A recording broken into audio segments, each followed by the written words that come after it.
This section is the plaintiff's perspective on class proceedings.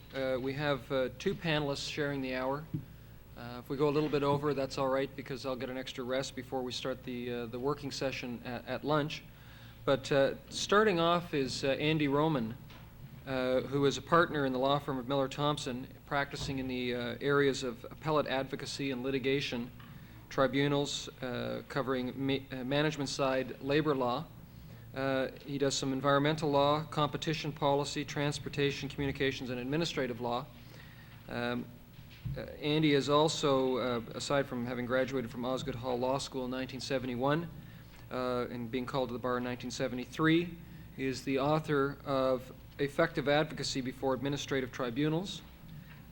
He's published a lot more than 40 articles on a whole variety of subjects. He's taught as a sessional lecturer at 4 law schools, frequent speaker at seminars for lawyers. He's an advisor to the Ontario and Australian Law Reform Commissions on the subjects of standing and class proceedings.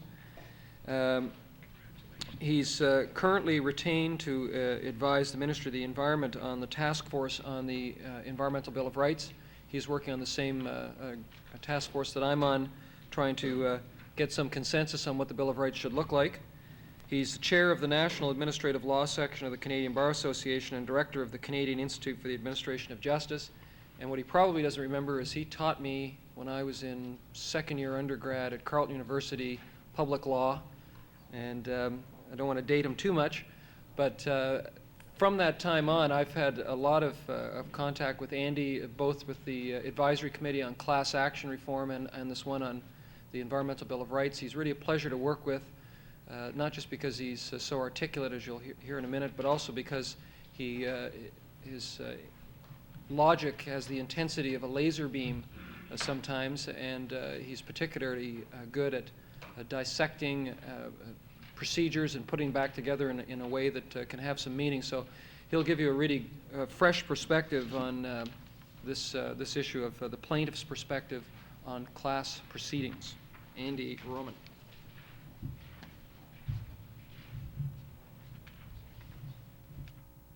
Thank you very much for that kind introduction, Michael. I don't think I have the energy this morning to have the intensity of a laser beam, and if I did, I'd probably be shooting in the wrong direction anyway. I notice in the materials you've got that Bev Moore's paper, which follows mine, shows him as a member of the Miller Thompson law firm, so I wanted to welcome him to be my partner this morning. It may come as a surprise to him and to the other members of the firm. I'm far too disorganized and bored with the things I write to take you through my paper, so I recommend that you not look at it now, but read it at your leisure time, because I won't really be following it closely, and you can all read it some other time. I want to talk to some extent on the topic that I've been asked to talk about, but also to philosophize a bit, because I've been reading and studying the area of class actions for a number of years, and I have some general observations I'd like to pass on, which I think may not have been presented to you before. First of all, with new legislation of this sort, it's probably trite to say that the results are unpredictable. But I think it's important to observe that, because many people are predicting that the results in Canada will be, or in Ontario rather, will be as they were in the United States or as they were and have been in Quebec. I'd suggest that neither of those is the case, and those are relatively poor predictors of what the situation is likely to be like in Ontario. There are two reasons for that. One is that the substantive law of the jurisdiction really determines what types of cases are brought and what types of plaintiffs there will be. The procedure itself creates no new substantive law. In the United States, for example, a very common type of class proceeding is an antitrust proceeding. Now, those of you who are familiar with the Competition Act procedure will know that although there is a cause of action established by statute under the Competition Act, it's a very unusual and very narrow cause of action. And the main way to deal with competition policy is through the office of the director of the Bureau of Competition Policy, who ironically has a monopoly on access to the competition tribunal. And if he doesn't go there, you don't go there. So the whole treble damages suit type of thing that you have in the United States simply isn't available in Canada, and certainly isn't available in the province of Ontario by provincial legislation. So you are unlikely to see that type of litigation in Canada. In Quebec, early in the history of the Quebec legislation, there were several cases brought successfully against unions for wildcat strikes, and several cases brought by firefighters and policemen for pensions involving the merger of municipalities, for example, where under the merged municipalities they received lesser pension rights than before. These are not the kinds of class actions that one would typically predict.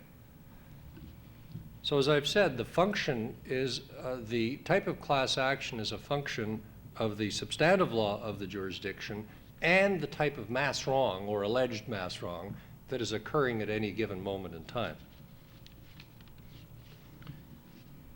For plaintiff's counsel, the single most important event is going to be certification. This is what they call in Quebec authorization, if you're reading any Quebec cases. This is undoubtedly the make it or break it event, because contrary to what is the law in normal actions, there is no right to bring a class action. There is only a right to apply to do so. And of course, your application may succeed or fail, and if it succeeds, then you can proceed, and if it doesn't, you're dead. So the focus of my presentation will be how and when to succeed, or when to try to succeed, and how to succeed. So before I do that, I want to deal with a preliminary tactical question, which is really when not to bring a class proceeding. Everybody, I'm sure, as soon as the new legislation is passed, will want to be the first kid on the block to bring a class proceeding. And I would suggest that there are cases when not to bring them, and part of the reason why in Quebec, for the first 5 or 6 years, class actions had a bad name was because all the wrong people were trying to bring that proceeding. As a very practical matter, you're going to have to, as plaintiff's counsel, forecast the costs and benefits, because you're talking about an expensive proceeding and your client is going to want to know what it costs. And in all likelihood, it'll cost far more than your client's willing to pay. So the lawyer is going to have to bankroll the proceeding by means of a kind of contingent fee arrangement, which is now going to be authorized under the new act. And I don't mean a percentage contingency fee, but a special arrangement which others will address probably in greater detail. But also there's a possibility that in the fullness of time, the Law Society itself will allow contingent fees, and if they do, that may be permitted on a percentage basis, unlike the fairly restricted type of contingency fee allowed in this legislation. In either event, however, the plaintiff's counsel is going to have to forecast what the financial costs are going to be with a proper cash flow forecast, how much of the cost is going to be incurred month by month, and certainly your law firm is going to want to know that, and what the likely benefits are of the procedure. That's important because in all likelihood the plaintiff's counsel will not be paid until the end of the case. There is not much point, I would suggest, in seeking a class proceeding for remedies like injunctions.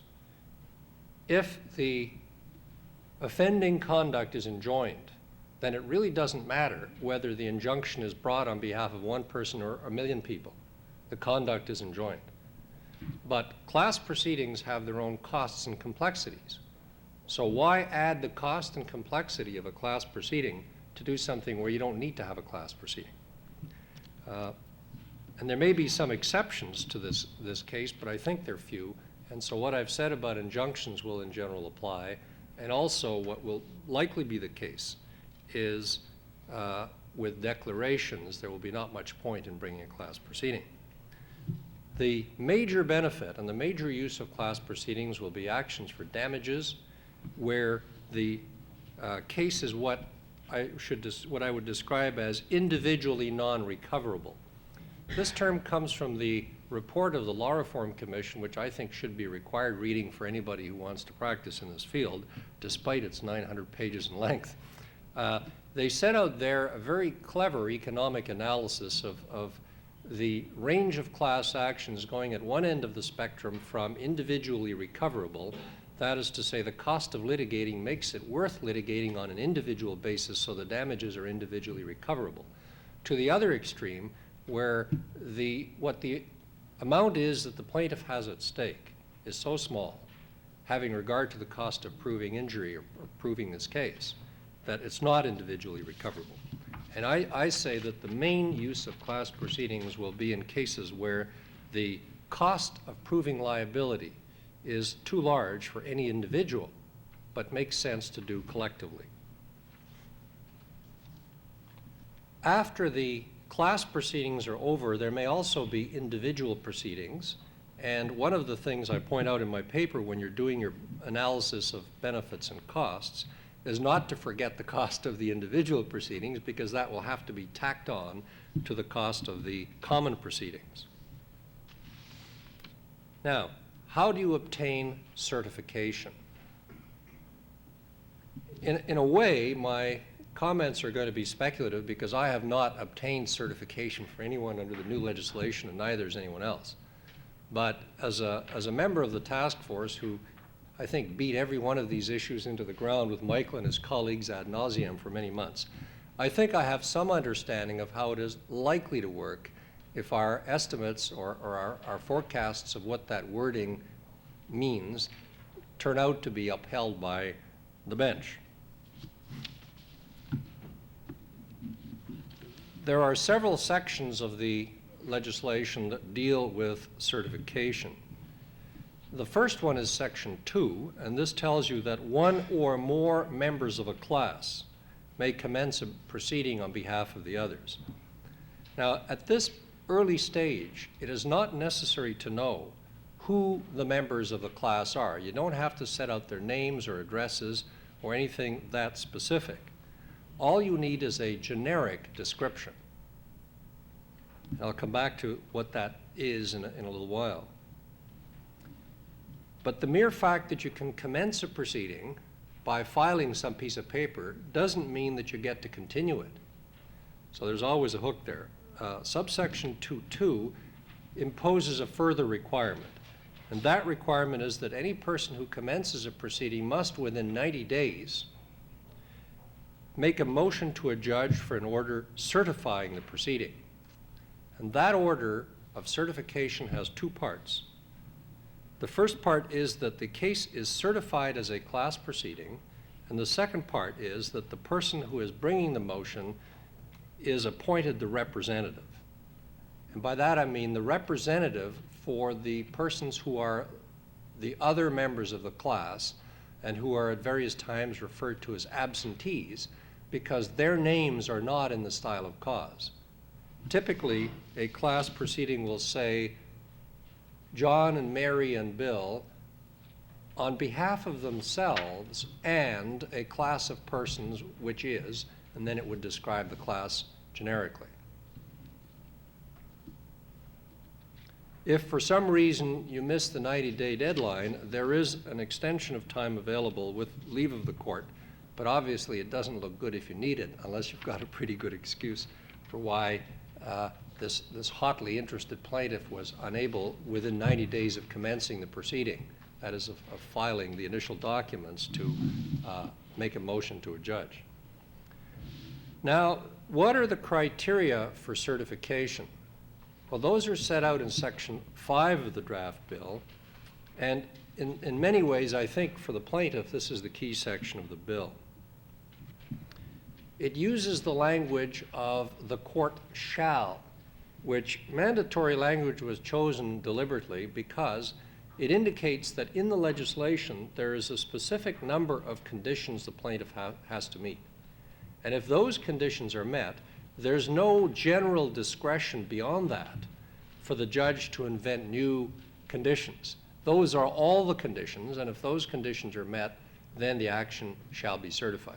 Obviously, there's a lot of judicial discretion in determining whether those particular conditions are met, but at least the hurdles the plaintiff has to face are finite and determined or set out in advance.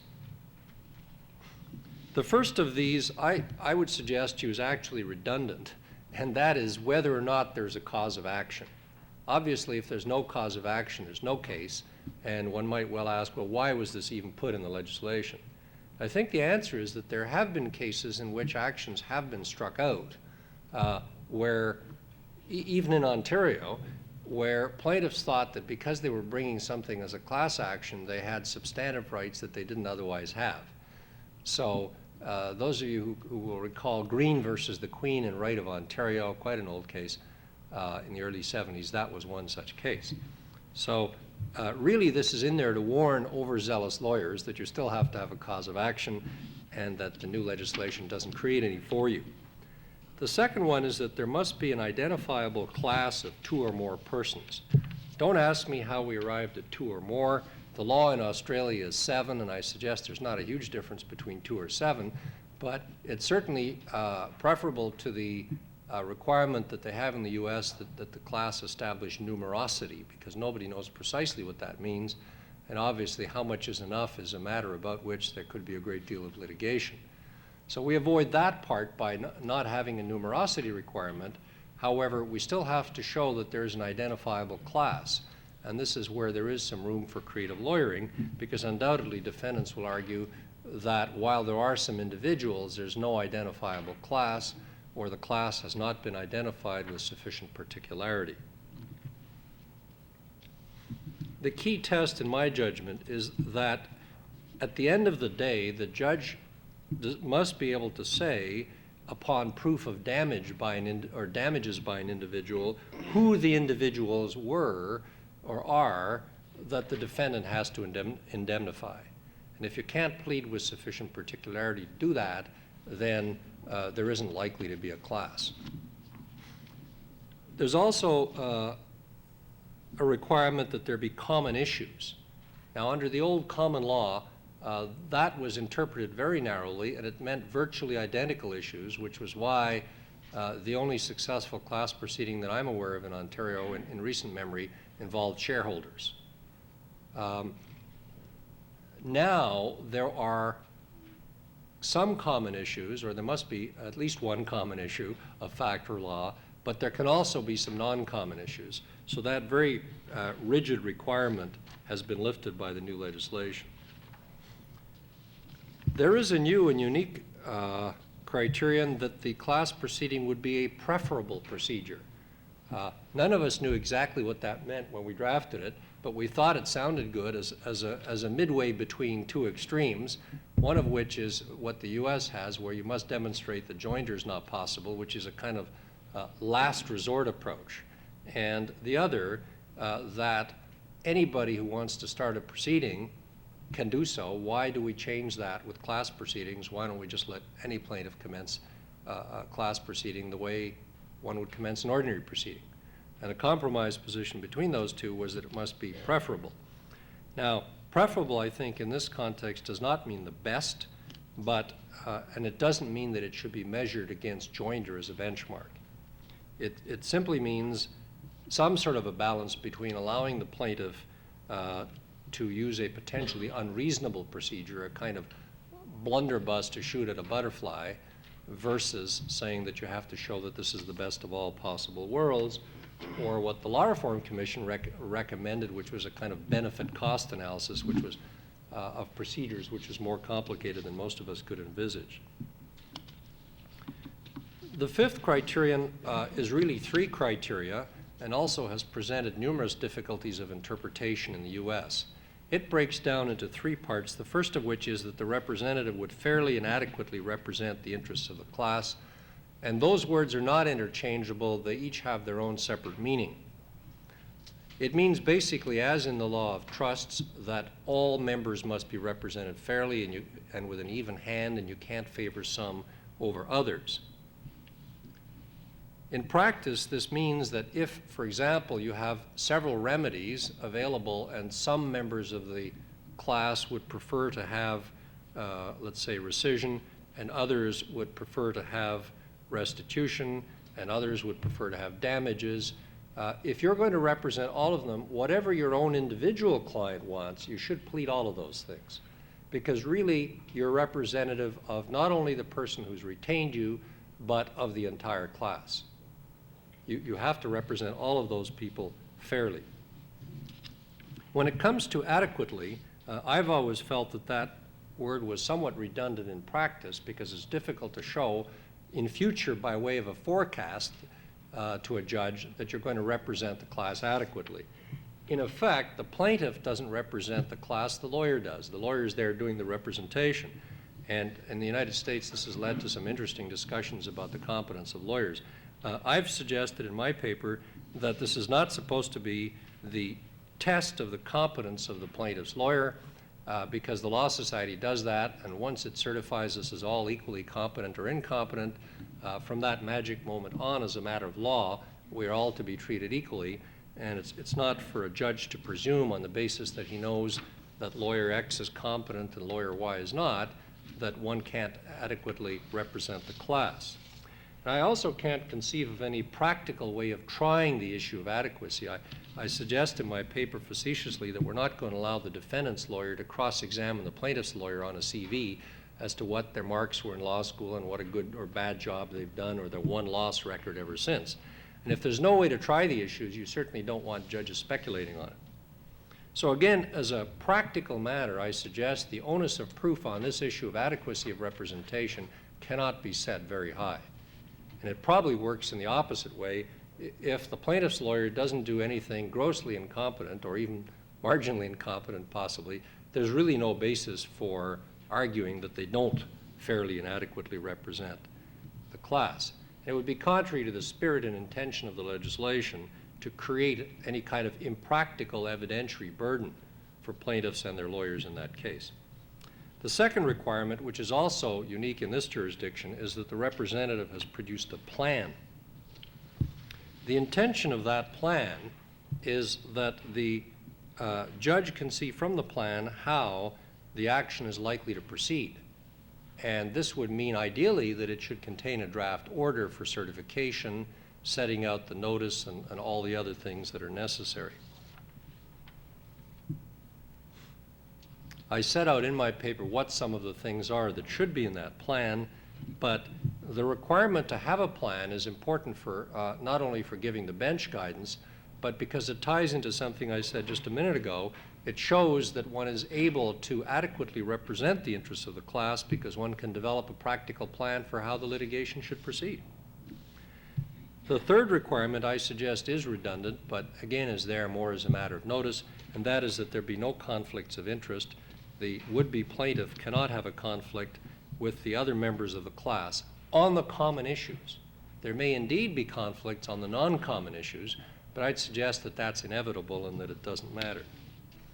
So as we've seen, these three parts of the test all work together, and they're closely related in demonstrating to the satisfaction of the court that the person purporting to represent the class can in fact do so. Next, I would draw your attention to Section 6, which by now hopefully eliminates all of the undesirable barriers to class proceedings, the legal barriers that we inherited from or took over from the English common law. And finally, Section 8, which sets out the mandatory content of or the minimum mandatory content of a certification order. I don't think any of these are really controversial, and I invite you to read them and study them on your own. Now I want to deal just briefly with the issue of notice and opting out. There's really only one purpose for giving notice to the other members of the class, the absentees, and that is to give them a chance to opt out if they want to. This is important in theory, and there's been much litigation on this point in the U.S., but I'd suggest that its importance has been vastly overrated in practice because almost no one ever opts out. And what's the reason for that? Well, if you think about the economics of it, and we're talking again about mostly individually non-recoverable actions. We're not talking about airline crashes where the likely quantum of damages is such that people would wish to proceed on their own. The main reason why no one ever opts out is because there's not much of an advantage in doing so. If the plaintiff wins, then everybody wins. If the plaintiff loses, the other members of the class haven't lost much of value because they weren't intending to sue anyway. So really what happens is that the plaintiff and the plaintiff's lawyer absorb most of the risk. The other members are in effect free riders who obtain what I won't call it a windfall because they are being compensated for damages, but let's say an unanticipated and unpaid for economic advantage. So who in his right mind in those circumstances is going to opt out? Now this is important because in Section 17 of the Act, the judge is not required to order notice but may dispense with it. And I would suggest that a plaintiff's counsel should in most cases ask for a dispensation because in most cases there will be no economic advantage to having an order for notice. Why spend a lot of money giving people notice for something that they're not going to act upon?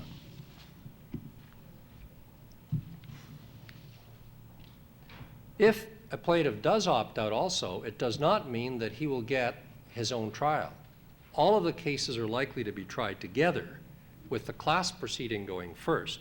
And so for that reason, unless the individual member has truly unique facts or regards the lawyer for the class plaintiff as being a total incompetent, it would probably make sense not to opt out on the common issues and then to proceed on the individual issues. So I just wanted to conclude my remarks at that point, suggesting that you can all read the paper and pointing out to you, I think, that certification, notice, and opting out are going to present a lot of creative challenges for plaintiffs' lawyers in the years ahead. Thank you.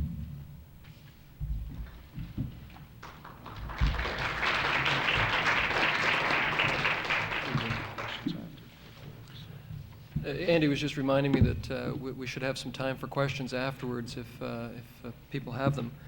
The next speaker is Bev Moore from Washington, D.C. You'll see from the biographical notes included in the materials that Bev graduated from Harvard Law School in 1970. Since 1974, he's been the editor and publisher of a periodical in the States called the Class Action Reports, which is really the definitive source on class action information from the United States. And if I do some free advertising for Bev right now, they look like this.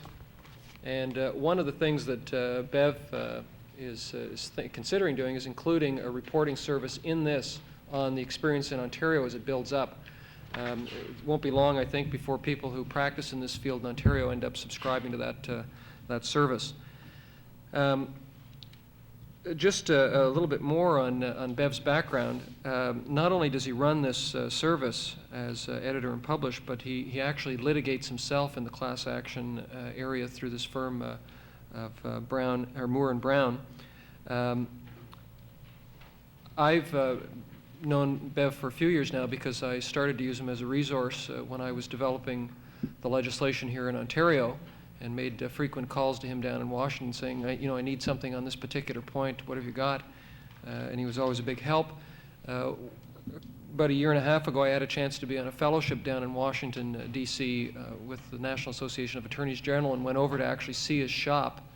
And it really is sort of like the archive for material on class actions in the United States. And one of the things that I asked Bev to do in preparing his paper for the program was to include some precedents from the United States so we can see what they actually look like, what do the pleadings actually look like in the American experience. And there's some very good ones attached to his paper. So I'll leave it to Bev to give you a bird's eye view of what it means to actually do these things. Bev?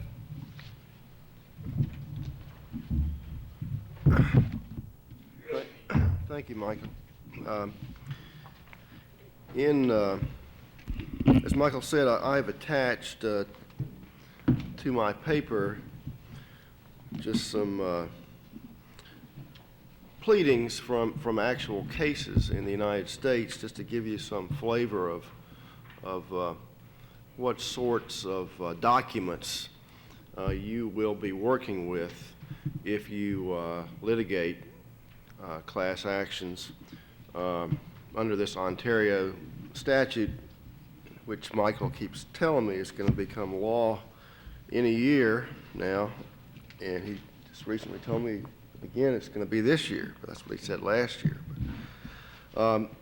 Anyway, in my brief paper, I've tried to sort of take you through the steps that you have to go through, at least in the United States, and it appears that no reason to me why these shouldn't be quite similar under the Ontario legislation. If you are a plaintiff's attorney and somebody comes to you with a potentially meritorious class action.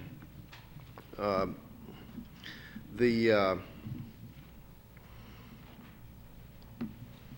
first thing that you should learn from the American practice that's not in this paper is that rule number one is, as I think Andy alluded to, never bring a bad case.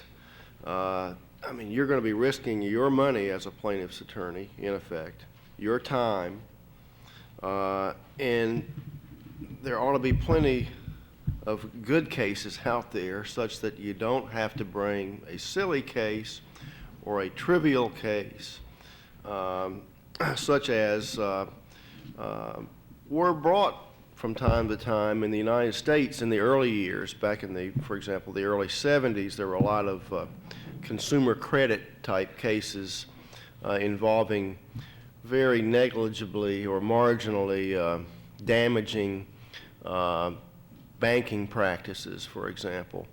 I mean, the key is, are there some real damages, actual damages? I mean, is there a class of people who suffered some identifiable, cognizable, recoverable damage?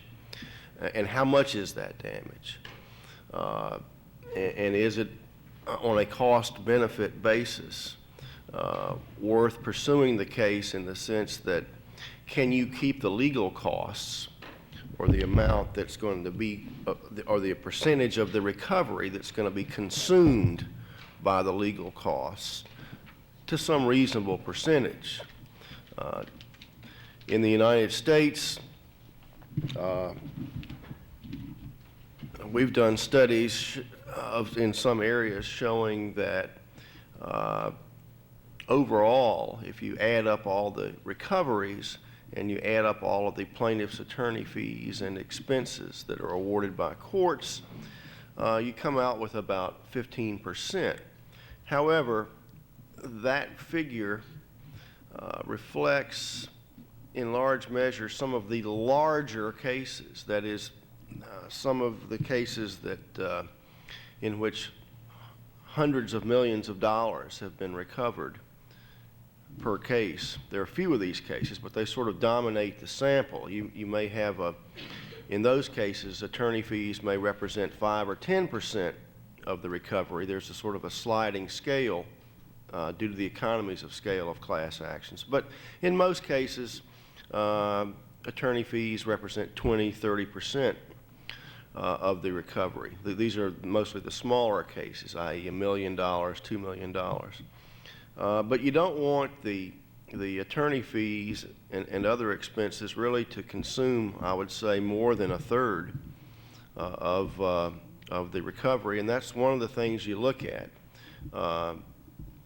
Both the merits, legal merits of the case, and the cost effectiveness of it on a percentage of recovery consumed by the legal effort basis. Now, the next thing you have to consider if you're going to bring a class action is you want to have the proper plaintiff. Now, I go into this in my paper in some detail. This really falls under the rubric of adequacy of representation in the Ontario statute. By the way, I may have some citations to this Ontario statute that may have changed. I mean, I'm using a copy that's a couple of years old. I think maybe it's been revised a little bit. It's all in the statute. It just may not be where I cited it to. But in Section 5.1, which sets out the requirements, adequacy of representation in the United States generally means two things. that counsel be adequate. We all understand that it's counsel who's really litigating these cases, and it's counsel who not only has the knowledge and information about a complex piece of litigation that's inevitably superior to that of the named plaintiff, who's not a lawyer, but counsel has the economic stake in the case that's far larger than the named plaintiff. So that's really the way it works, and that is one of the requirements in the United States. You've got to have adequate counsel, but you've also got to have an adequate plaintiff, and what this ordinarily means in the United States is no conflict of interest between the named plaintiff and the class. Now, you'd think that was, if that's all there is to it, that's a pretty simple procedure, but that's not all there is to it. In the United States, we have a whole body of case law that is developed, which has been called the ignorant plaintiff doctrine in some quarters. And what happens here, or even the bad plaintiff doctrine, what happens is that the defense counsel will simply go after the named plaintiff. Typically, the named plaintiff's deposition will be taken early in the case, and the named plaintiff will be asked all sorts of questions about what do you know that this case is about? Do you know what's being claimed here? Do you know exactly what the defendants are charged with having done? Do you understand the legal theory behind this count or this claim or that claim? And then when it comes time for class certification briefing, the defendants will argue that, well, this plaintiff is just a stupid idiot. He doesn't know anything about the case. And in fact, we have had cases, not many, but every now and then a case comes along where the plaintiff didn't even know he was a plaintiff until his deposition was taken. I make a strong point in my paper to please, if you're a plaintiff's lawyer, guard against such situations. It doesn't take a lot of time and trouble to just sit down with the proposed plaintiff and explain until the plaintiff understands what the case is about and prepare the plaintiff for his or her deposition. There's another sort of tact here. The most of the cases in the United States say, look, we don't really care how much the plaintiff knows. It's the lawyer who's bringing this case, and it's the lawyer's responsibility to know all these details. And as long as the plaintiff shows some minimal interest and understands the gist of the case, that's enough. But there are, despite that weight of authority, there continue to be cases, and I've cited some of them, where the defendants succeed in this tactic, and that's why they keep trying it. No matter how many cases there are that say that the plaintiff doesn't have to know all this stuff, there are some judges who will say, well, I think that the plaintiff should know more. But I was going to say the other tact is to find something wrong with the plaintiff's character. There's a case that I cite where the plaintiff, it's called In Re Hawaii Beer antitrust litigation, price fixing of beer, where the plaintiff, the defense counsel said, could not be an adequate class representative because she owned a nightclub at which there was nude dancing, and the allegation that the nightclub had ties with organized crime and this sort of thing. The judge allowed that person to be a class representative, but there are attacks on the person's character. In a securities fraud case, did the plaintiff himself previously violate the securities laws? Does the person have a criminal record? All these things, unfortunately, I believe, but they do happen, can be gone into and will be gone into by defense counsel. Now, adequacy of representation also is not, it's not just as simple as no conflict of interest, because in the broad sense, because the other things that the defense counsel will inquire into are matters such as unique defenses. Is there something about the named plaintiff? He purchased this stock, not if it's a securities fraud case, for example, which I'll talk about in a minute, not like everybody else did, but he purchased it because his brother-in-law, a stockbroker, gave him a special tip that this is a stock you ought to buy. And this makes him different. Not a conflict of interest in the direct sense. This makes him different, or atypical, as we say in the United States, of the other stockholders. And the argument is that whether or not he shares common questions with the other stock purchasers, there's a unique defense against him, and he'll have to spend all of his time on this unique defense and won't have any time to spend representing the class on the common issues. So there are all of these sorts of variations on the theme of adequacy of representation, and it can be made to mean not just conflict of interest, but practically anything else personal or anything else about the characteristics of the plaintiff that the imagination of defense counsel can devise. So be careful that you have a good plaintiff again. And in fact, you might want to have 2 or 3, or at least have 2 or 3 additional substitute plaintiffs waiting in the wings to be intervened in case something happens to your original plaintiff. Now, after you get your plaintiff, the next step is to file your complaint. And what makes the case a class action is that you say in the complaint that it's a class action. And under American law, at least, it is presumed to be a class action for most purposes from the date the complaint is filed asserting a class claim until such time as some court says, no, this can't be a class action.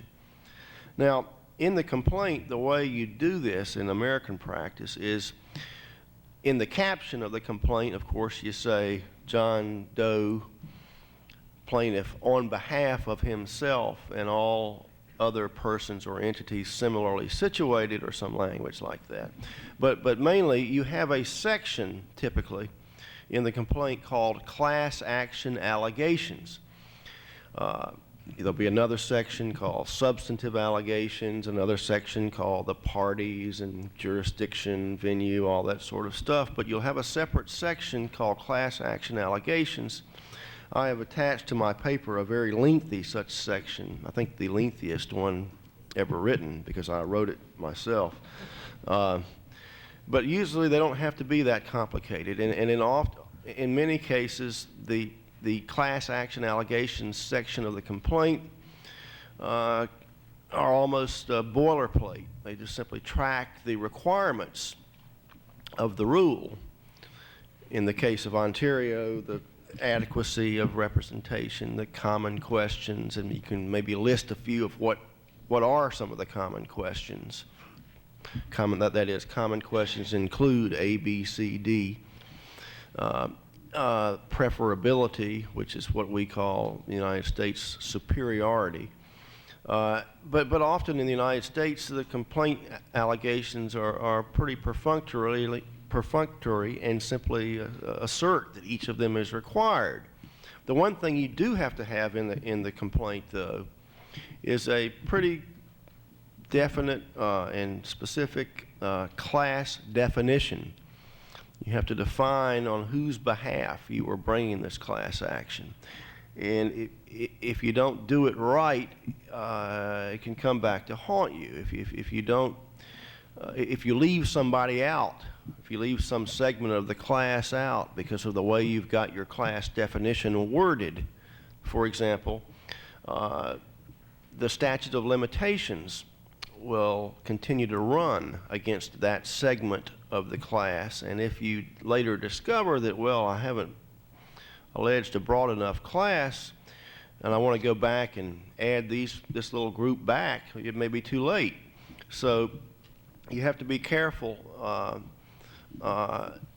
most careful in the complaint about how you define the class.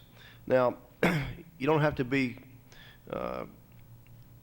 that careful, because at the class certification stage, when you start briefing these matters, when you bring a motion for class certification, as long as whatever you do is covered generally by what's in the complaint, you can usually modify or narrow your class definition or your class allegations. I mean, when you reach the next stage, which is briefing class certification, you've got a lot of latitude to be more specific, as long as you've covered your bases in the complaint. Now, Andy referred to the 90-day period within which, I guess from the filing of an answer by the defendant, you have to bring your motion for class certification. We have similar rules in the United States. In fact, some of them are shorter than that. But somehow it never seems to happen that these motions are filed within 90 days. And the reason is twofold. First, in the United States, we have these pre-certification motions to dismiss for failure to state a claim. Now, that's under what we call our Rule 12b-6, and that's very similar to the requirement which your bill makes part of the class action requirement, the requirement in Section 5(1)(a) about whether a cause of action is stated. In other words, in the United States, what we do is we litigate whether a cause of action is stated before we litigate class certification. Or in some cases, we cannot litigate whether a cause of action is stated until after the class is certified, but I won't get into all that. But the other reason why class motions aren't always filed within 90 days is that the plaintiffs or the defendant or both may need to take discovery on the class issues. I mentioned that the defendant is going to want to take discovery of the named plaintiffs to see if he can find anything wrong with them. The plaintiffs are going to want to take discovery of the defendant in many cases to gather more facts to bolster the case for class certification. And here we get into lots of disputes. I've attached to my paper some pretty extensive document requests that we made in one class action at an early stage in the case. And the defendant said, well, wait a minute, we're not going to give you any of this stuff. All these questions relate to the merits of the case. You can't get discovery into the ultimate merits of the case when you haven't even gotten a class certified yet. And this is what typically happens. There will be a big battle over discovery, and you'll have to file a motion to compel, is what we call it in the United States. And the judges do not like to have to rule on such motions, and they often sit on them after they've been briefed for quite a while. This case, fortunately, was settled, so we never got any discovery, but we did get a settlement. But there's really no way that you can say, in many instances, that certain discovery is class certification discovery and other discovery is merits discovery. What you want to do as a plaintiff's lawyer at the class certification stage is really to go ahead with full discovery in many cases. You want to get as much as you can get, as soon as you can get it, of course. Defendant's counsel has the opposite interest, wants you to have as little as possible. But the merits, even though the plaintiff does not have to prove the merits of his case to obtain class certification, you've got to identify each element of the case, both legally and factually. You've got to identify the merits of what the case is about at the class certification stage, because the plaintiff has to demonstrate that each of those elements can be established on a class-wide basis. And once you understand that much, you can see that in many instances, if subject X is what you've got to prove on a class-wide basis, you ought to be able to get pretty much discovery about subject X, whether you call it merits or class. And that's sort of the trick here, is to explain to the court that we really need to know all about subject X in order to be able to show the court that we can prove subject X on a class-wide basis. Now, the discovery from the defendant, if you ever get any discovery from the defendant, and in many cases you just don't, is only one part of the plaintiff's discovery. Plaintiff will, especially if he cannot get discovery from defendant, will want to conduct his own independent assemblage of evidence. And in class actions in particular, what this often means is expert witnesses, economists, statisticians, accountants, various other kinds of experts. In fact, many complex class actions are basically experts' cases. The bulk of the evidence put on at trial consists of expert testimony. And this is true of the class certification briefing stage also. Not only will the expert testify at trial, but at the class certification briefing stage, the expert will present some sort of affidavit stating that in his opinion, issue X, Y, and Z can be established on a class-wide basis. So you see, what you've got at the class certification briefing stage is a sort of a preview of what's going to happen at trial. Now, this is the way it works out in American practice, but this is explicit in the Ontario statute because of the provision about the so-called plan that you have to include as part of your class certification papers. So what will happen is that the plaintiff will attach to his class certification brief various experts' affidavits, and those themselves may have numerous exhibits. I've been in cases where just the experts' affidavits and their exhibits, weigh many, many pounds. They're 2 or 3 feet thick. But what this means in this context, though, is that the defendant is going to want to have discovery before class certification of your experts. What are they going to say? And the defendant will want to take the draft affidavit of the expert or the actual affidavit and say and question him about every little single thing that's said. What's the basis for this? What's the basis for that? Similarly, the defendant is going to have experts. And the defendant's experts will have affidavits. And the plaintiff gets to take the defendant's experts' depositions at the class certification stage to find out what the defendant's experts are going to say as to why these things cannot be proven on a class-wide basis. So discovery can be, as you can see, quite extensive at the class certification stage, and really are you can go into many of the same subjects that you could go in on full-fledged merits discovery. Now, the class certification brief itself is, of course, one of the most important documents in the case from the plaintiff's perspective. Some plaintiffs believe the opening class certification brief is the important one.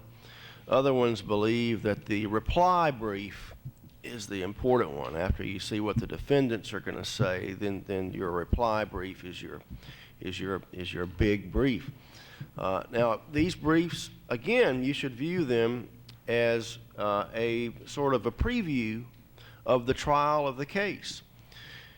It's not just a brief which discusses each of the legal requirements for class certification, but you will attach to your brief as many exhibits as you can, documents, expert affidavits, showing what the evidence is, or some preview of the evidence at least, that you're going to use to establish your case at trial, and of course, at the same time, demonstrating how what you're going to establish can be established on a class-wide basis, because that of course is the key. And I had a difficult time finding, but I did attach one excerpts from one brief. I had a difficult time finding one of my own, which was less than 100 pages. But these briefs can be 25, 35 pages, or they can be 200 pages. Depends on really how complicated the case is, or really how much money is involved, because how much the potential liability is going to determine, is going to drive how complicated the case becomes.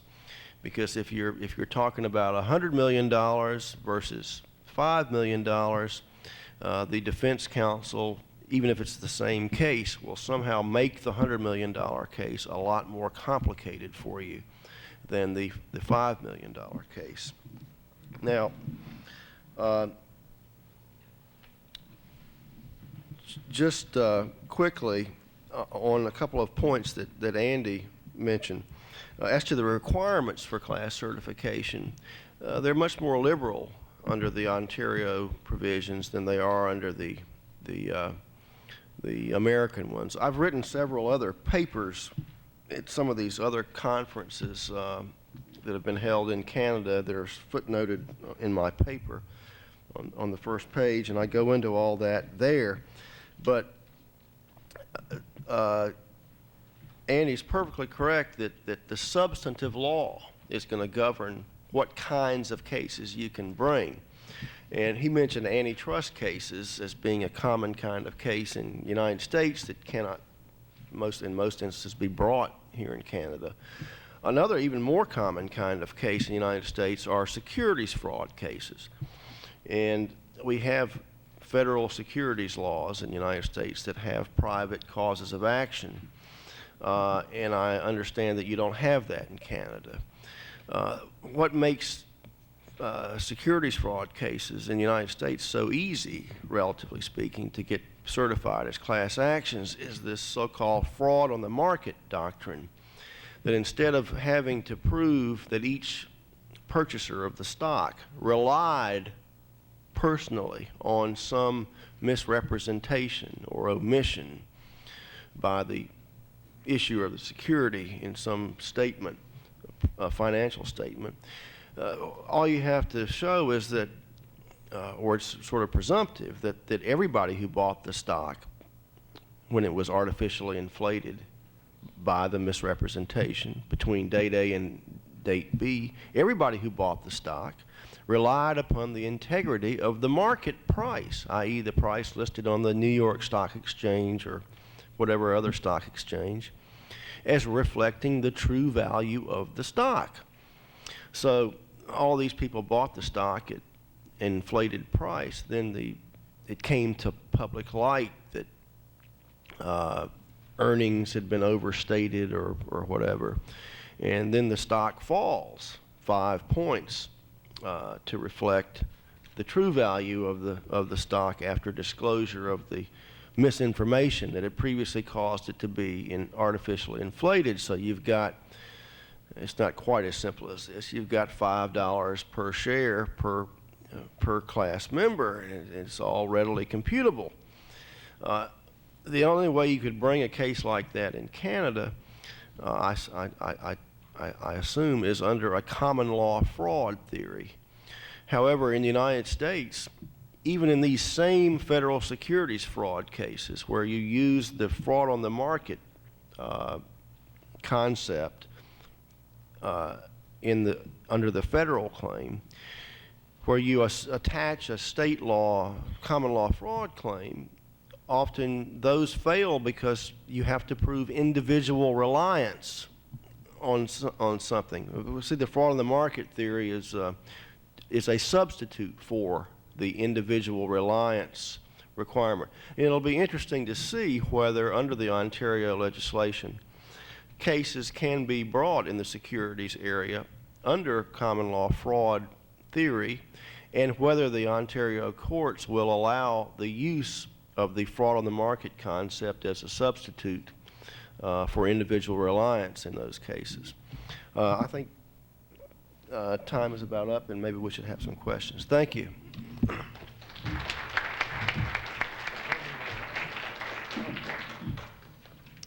Thanks, Bev. We've probably gone 5 minutes over the time, but if there are any burning questions that someone wants to lob down, we can tackle them now. Bev's going to be around for the afternoon, and he's going to sit in that panel with Ian Scott and Ken Howie and Mr. Justice Montgomery. So there'll be a chance to have some questions asked then. But if there's anything that you want to put up right now, we can try and tackle it. Are you entitled to have individual representation when it comes time to determine the individual issues such as damages? Just so the people who buy this videotape know what the question was. Are you entitled to have individual representation when it comes time to have an individual assessment of your claim? My understanding would be yes, and you would not have to opt out in order to achieve that result. Andy's, in case I don't know if the mic picked that up, the answer is yes. And you may want to note when you get into the section that looks at individual proceedings that it actually says that on the individual proceedings, the individual party is responsible for costs. So you can have your own counsel, and you'll be judged accordingly on the way you conduct yourself.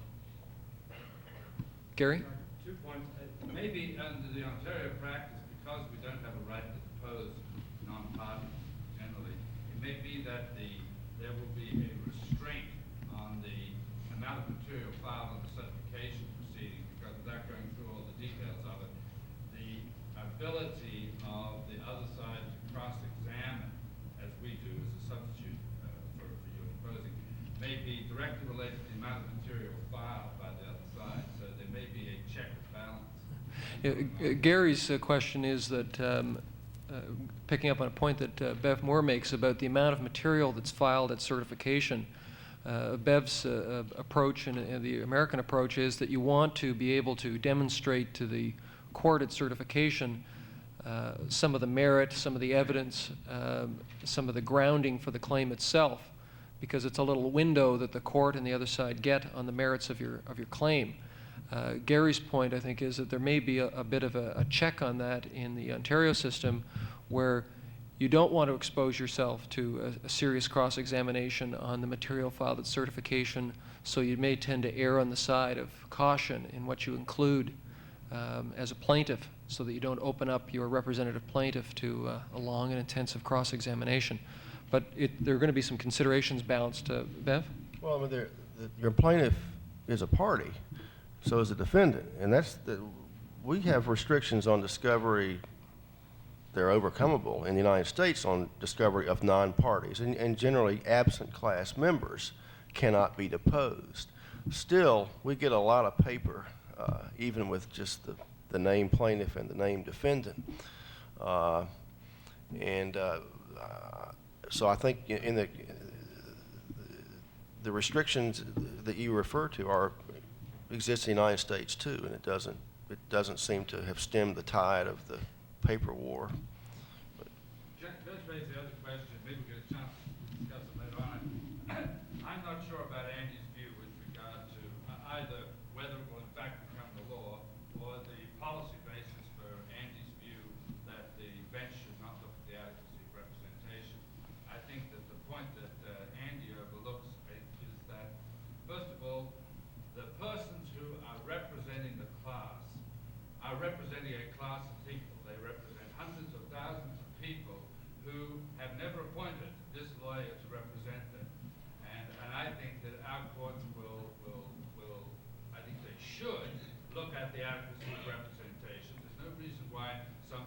1 year out of law school, has no experience in any relevant field of law, should be able to become, in effect, a self-appointed lawyer to act and to have the rights to determine of thousands of people. And I think that I think the court should look at the question of the lawyer's adequacy of representation, and I have a hunch that they will. Just for the record on this, Gary Watson's question is about the adequacy of representation, the quality of the counsel that's there on behalf of the class. There were some choices that had to be made on this. The Law Reform Commission report on class actions recommended that we include a provision that the court have an opportunity at certification to look to see whether or not this is the right lawyer for the job. In the states, they did, I think, at some point in time, engage in an examination of the lawyer's qualifications.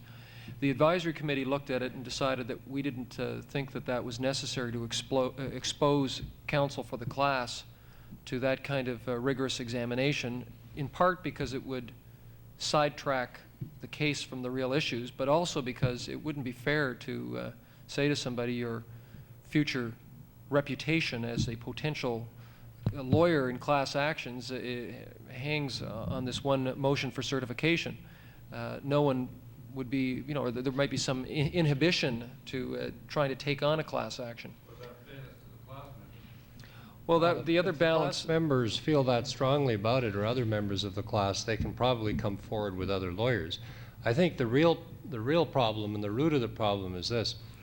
At the present time, no one has had any experience in bringing a class proceeding.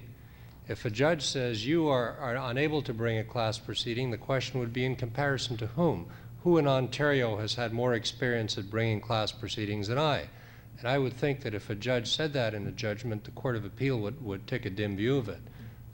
Also, when you have a fairly large bar, and it isn't possible for the judges to know all of the members, somebody walks in with some gray hair and bags under his eyes, which after 2 years in litigation practice is more or less common. At that point, how do they decide whether this person has sufficient experience? I'd suggest that unless there are carefully developed criteria, it becomes capricious and arbitrary, and I think it would be very difficult for a judge to make that kind of judgment and be accepted. I think if an action were struck out, and if no one else brought a class proceeding in that matter, people would be outraged that a judge on a subjective rejection of the lawyer killed a class action and all the members in the class got nothing. Thanks a lot, my lord. You've done a lot for us. Well, I mean, also, to hear from Bev on this in the United States, it's not, what happens is you don't look at the lawyer and say, well, what law school did you go to, what grades did you make, that sort of stuff. Mostly, what you do is you look at the papers that this lawyer has filed in this case.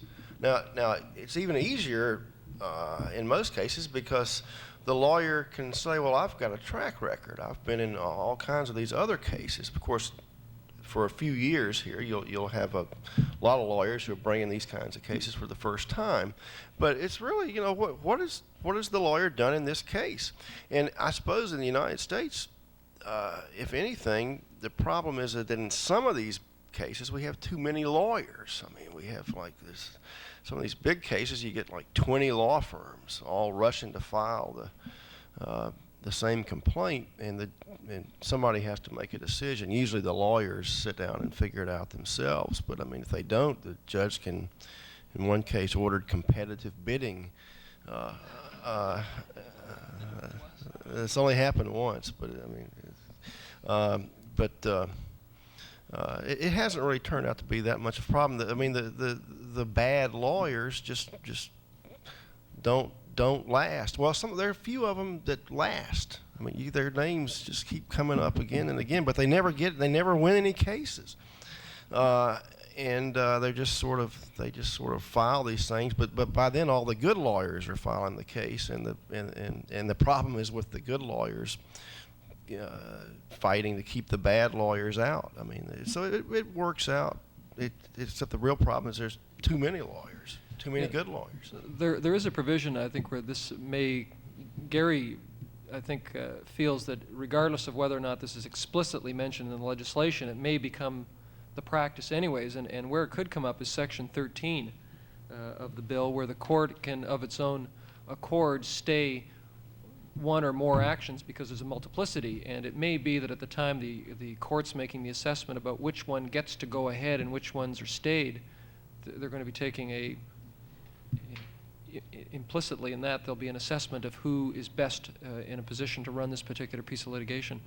I see a lot of other questions out here, and we're at 1/4 now. We're supposed to go into our working lunch program, which will take us till about 1:30 before we actually get back to the formal proceedings. So I would suggest that we break now, do whatever has to be done, get in touch with our offices, and then come back here if we can, say for 12:30. From 12:30 to 1 or so, 1:15, I'll do the Bill of Rights presentation, and then we'll have a couple more minutes maybe to get some fresh air before we get back into the actual proceedings. After lunch, we're kicking off with Ian Binnie's presentation on the defendant's perspective, so you'll hear the other side. Thanks very much for your attention this morning.